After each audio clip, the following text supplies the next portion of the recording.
Hey everybody, Max here, and today I'm going to be doing a review on the Crimson Empire Black Series.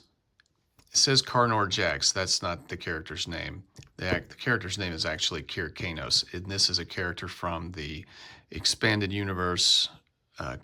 I guess it's called Legends now, Crimson Empire. This is back when Dark Horse had the Star Wars license, and this cover art is from the first issue of the first miniseries, Crimson Empire, which tells the story of the last Imperial Guardsman after the fall of the Empire and the rise of the New Republic, and kind of his quest for revenge against those who betrayed the Emperor, and he gets involved with the New Republic here and there, but he's still true to the Emperor. So it's an interesting story.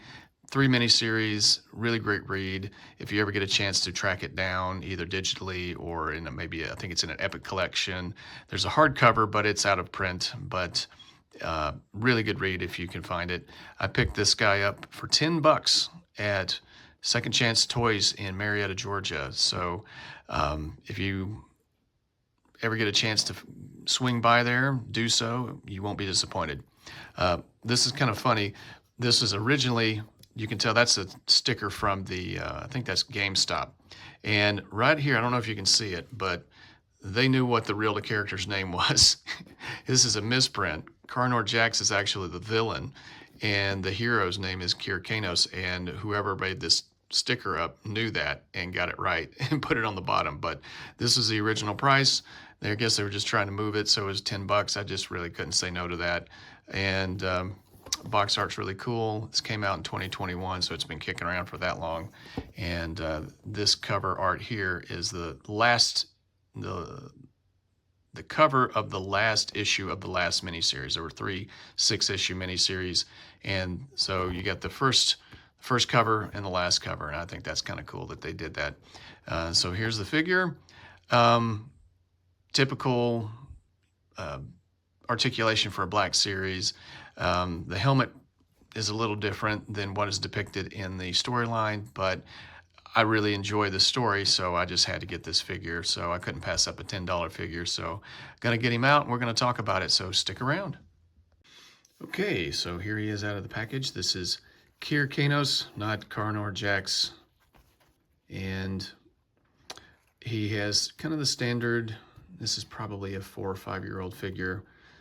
So back then they were already doing the single jointed elbows,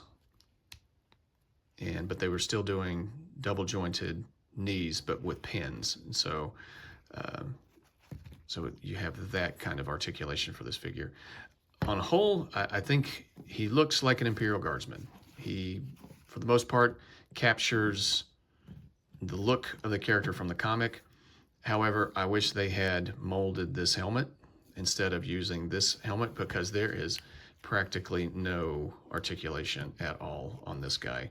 I mean, he can go just that far, you know.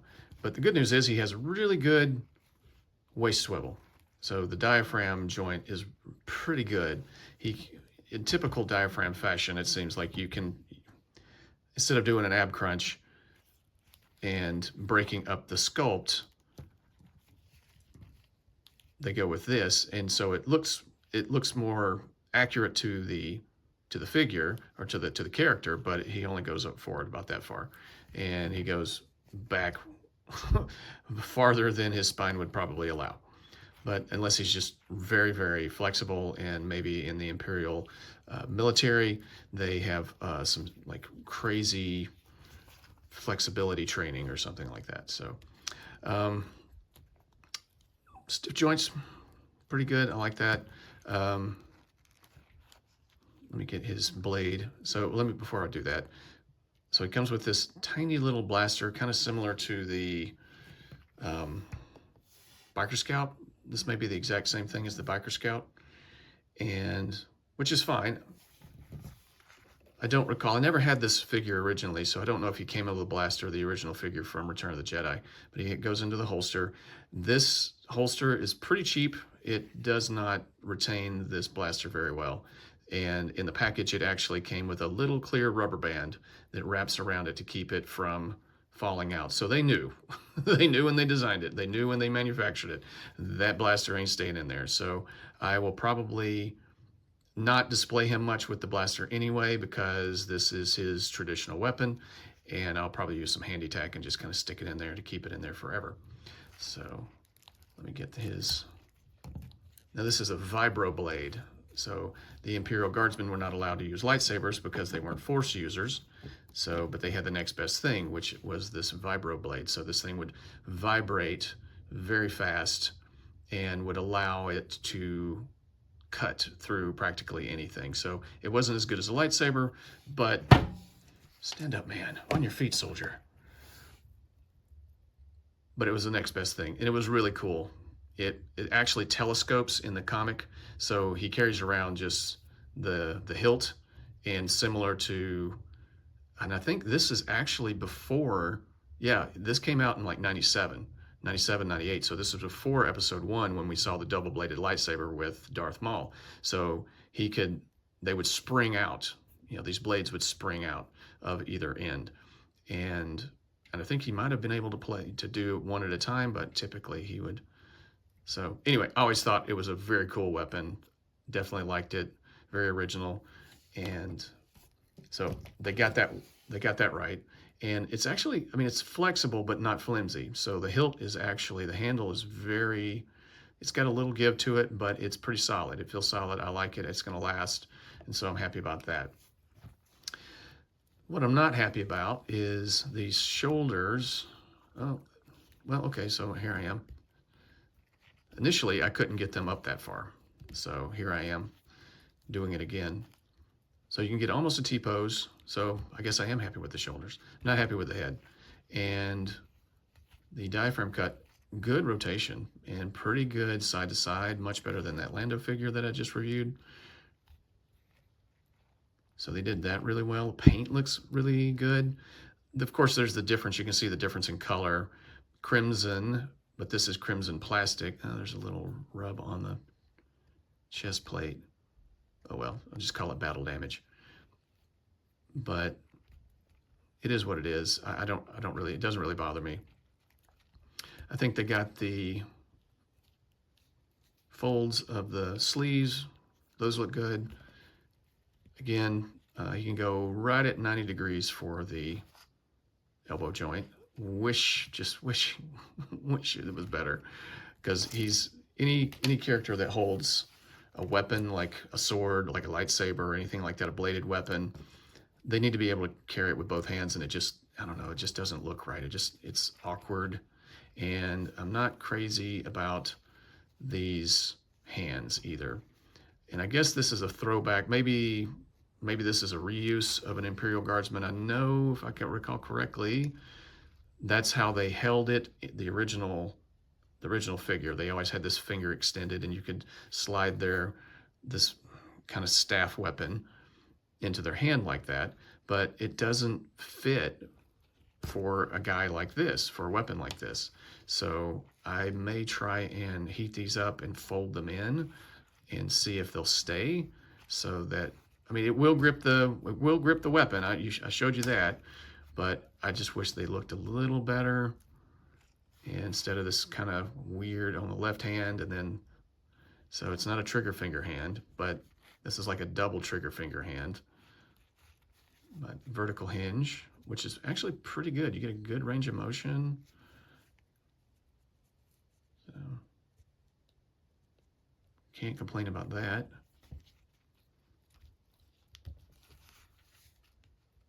And this one is a horizontal. Nope, sorry. It is a vertical as well. So he goes, I think his cuff gets in the way. So he goes down that far and up that far.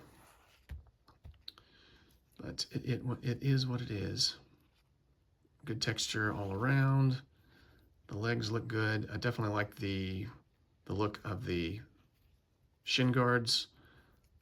There's no boot cut, but there is a thigh cut. It's pretty stiff, so I'm gonna have to work on that. The splits, this is terrible. This is really bad. It only goes that far.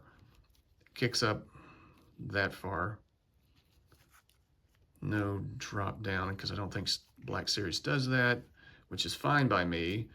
But in this case, I'd almost wish it had it to get a little more range of motion in the hips and the upper thigh there.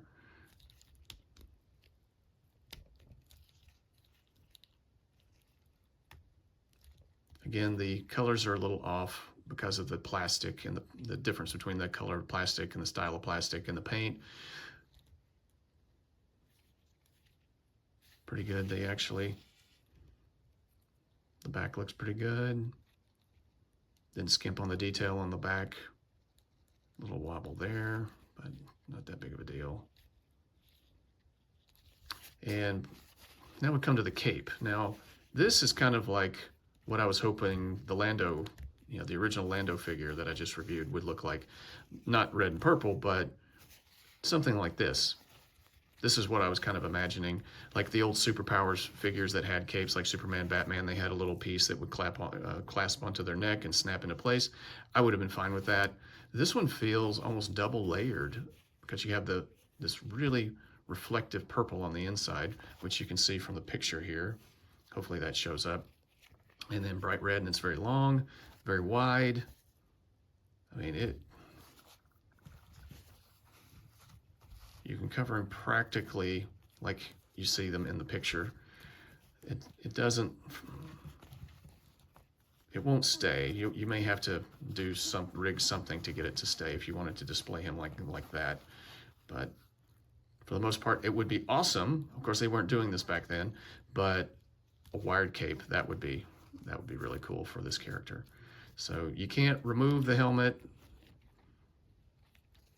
I don't even want to try because I'm afraid that it might rip the cape off, might take the cape with it. But for what it is, for a character that I actually really like, I really enjoyed this comic series, all 3 minis. Maybe the character has shown up before, or since, I should say.